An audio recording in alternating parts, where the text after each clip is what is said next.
একদিন অনেক টাকা হবে, আভিজাত্য হবে, তখন জীবনটাকে উপভোগ করা যাবে।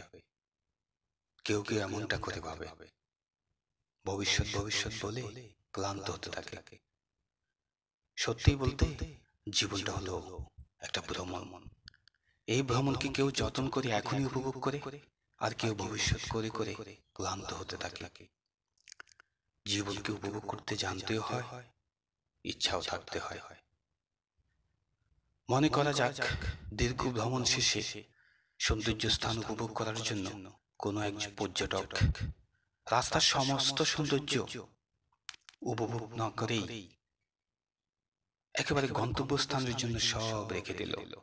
কিন্তু সেখানে পৌঁছাতে পৌঁছাতে সৌন্দর্য স্থানের প্রাকৃতিক সৌন্দর্য কোনো দৈব কারণে বিলীন হয়েও যেতে পারে, অথবা এমনও হতে পারে সেই পর্যটক শেষ সৌন্দর্য স্থানের কাছাকাছি পৌঁছার পর তার শারীরিক সমস্যা দেখা দিচ্ছে।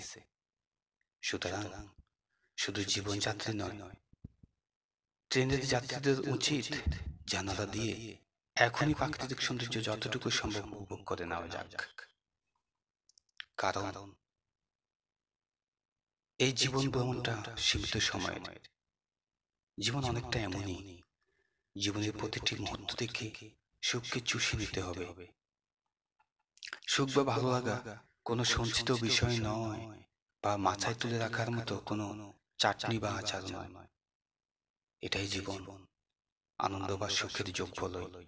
সুখী হতে গিয়ে কোনো কৃপণতা করা উচিত নয়। জীবন থেকে এখনই সুখী হতে হবে।